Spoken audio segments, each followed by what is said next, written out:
উৎসবমুখর পরিবেশ, দর্শকদের ব্যাপক উপস্থিতি এবং প্রতিদ্বন্দ্বিতাপূর্ণ ম্যাচের মধ্য দিয়ে সফলভাবে সম্পন্ন হয়েছে ইজ্জতিয়ান সিজন 2 ফুটবল টুর্নামেন্ট। টুর্নামেন্টের আয়োজন করেন ইজ্জতিয়ান 21 ব্যাচের প্রাক্তন শিক্ষার্থী আরিফুল ইসলাম রকি ও আব্দুর রহিম।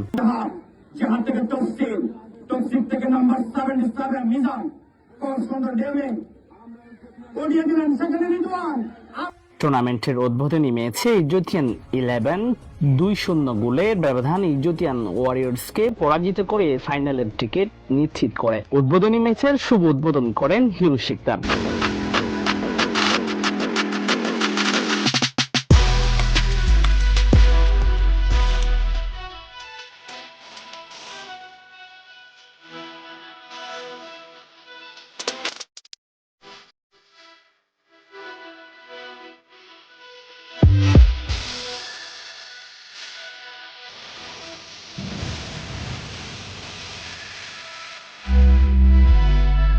দ্বিতীয় ম্যাচে ইজ্জতিয়ান বয়েজ 1-0 গোলে ইজ্জতিয়ান ইউনাইটেডকে হারিয়ে ফাইনালে জায়গা করে নেয়। এই ম্যাচের উদ্বোধন করেন হাবিবুল্লাহ।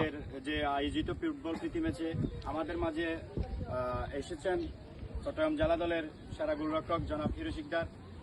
আপনি আসাতে আমরা খুব আনন্দিত। আমরা ইজ্জতিয়ান সিজন 2 এর পক্ষ থেকে আপনাকে আদর সম্মান জানাচ্ছি। আমরা যদি ওই মোবাইল ডিভাইস নিয়ে করে থাকি তাহলে হয়তো এই আনন্দটা, মনের আনন্দটা ওই মোবাইল ডিভাইসে পাবো। বিনোদন অনেকভাবে হয়। আমি কয়েকদিন আগে একটা প্রোগ্রাম করছি, এই বিনোদনের উপরে আর কোনো বিনোদন নেই। এটা আপনারা প্রতি বছর চালিয়ে যাওয়ার জন্য চেষ্টা করবেন, এটা ধরে রাখার জন্য চেষ্টা করবেন। আপনাদের মাধ্যমে এলাকার আমাদের ছোট ভাইরাও আরো উৎসাহ হবে, ফুটবলের প্রতি আরো আগ্রহ জাগাবে।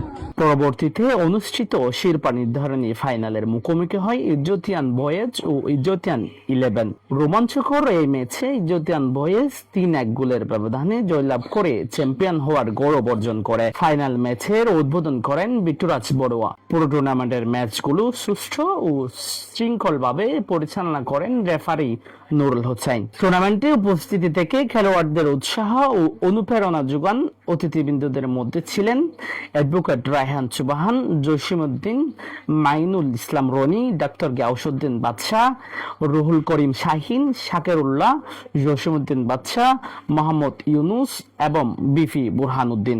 আয়োজকরা জানান, তরুণদের খেলাধুলার প্রতি আগ্রহ বৃদ্ধি এবং পারস্পরিক সৌহার্দ্য ও সম্প্রীতির বন্ধন সুদৃঢ় করার লক্ষ্যেই এই টুর্নামেন্টের আয়োজন করা হয়েছে। সফল আয়োজনের জন্য তারা অংশগ্রহণকারী দল, অতিথিবৃন্দ, দর্শক এবং সকল শুভানুধ্যায়ীদের প্রতি কৃতজ্ঞতা প্রকাশ করেন। টুর্নামেন্ট শেষে চ্যাম্পিয়ন ও রানার্স আপ দলের হাতে ট্রফি তুলে দেওয়া হয়। আগামী মৌসুমে আরো বৃহৎ পরিসরে টুর্নামেন্ট আয়োজনের প্রত্যাশা ব্যক্ত করেন আয়োজকরা।